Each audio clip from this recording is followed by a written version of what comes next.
Happy holidays from the merriest place on earth. I'm Shelly Smith from Jim Hill Media. I'm here with Mickey Mouse and David Caransi, who's the manager of resort enhancements for the Disneyland Resort.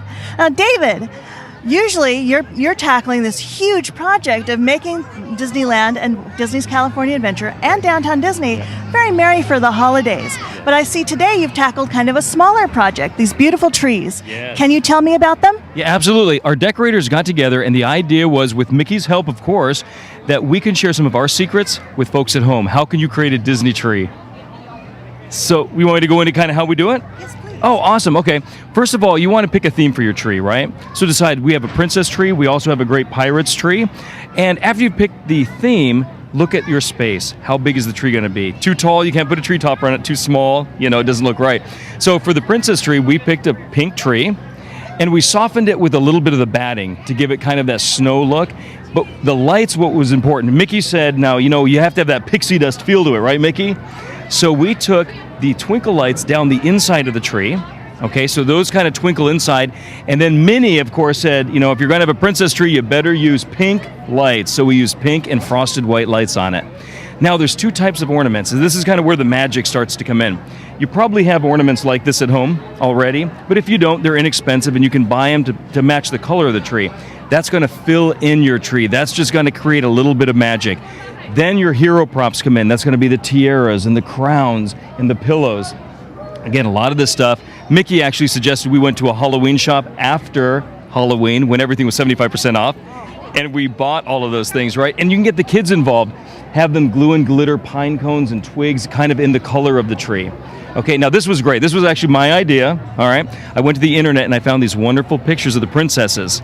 I already had frames at home, so I just spray painted the frames gold, put the pictures of the princesses on, and added them to the tree. And you can see we created little vignettes in the tree telling the story of all of our princesses.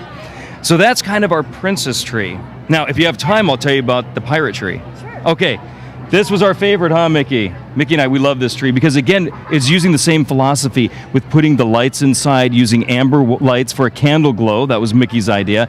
Then again, we went to the internet and we found these great maps that we just printed off, and we rolled them up and put a little ribbon around them.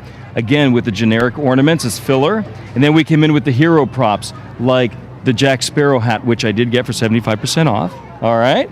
And some of the pearls and some of the treasure. Look at this. Mickey, can you see the keys up there? We got those right out of Pirates of the Caribbean. Not really, but you know what? We had those already in our house, and we were using those. Some other little things that look like treasure. So really, it's about creativity. It's about creating magic. It doesn't have to be difficult. It's like a recession-proof Disney magic in your home. Absolutely. Now, I see the parks are beautifully decorated. You're in charge of all that. How do you match the Christmas decorations or the holiday decorations to each themed land? Oh, great idea. Firstly, Mickey's in charge of all the decorations, so he comes to me and says, we're going to do Toontown, we're going to do New Orleans, and this is what we think about. In Toontown, when Mickey and Goofy and Donald and all the characters decorate, how are they going to decorate? We're only there to help them. So it's fun and it's whimsical and it's bright colors and over the top. But here in New Orleans, how would Tiana do it, right? In New Orleans, well, lots of beads, lots of fun, lots of lights. So it's an experience not only at night with all the lights, but also during the day. Now on Main Street, turn of the century with our 60-foot Christmas tree, 70,000 lights, 200 ornaments, and that's more that turn of the century feel. So that's kind of our look at how we do different lands. And then the different hotels as well. Same thing. Grand Californian has the kind of that flavor of the arts and crafts. And we have a 30-foot tree in that lobby also, so you must see that. The Disneyland Hotel has a little sparkling of magic in it, which is kind of fun. And Paradise Pier has that kind of seaside theme to it. David, Mickey, thank you so much. Well, thank you. And Have happy a holiday. Yeah. You too. This is Shelly Smith from Jim Hill Media. Happy holidays from the Disneyland Resort.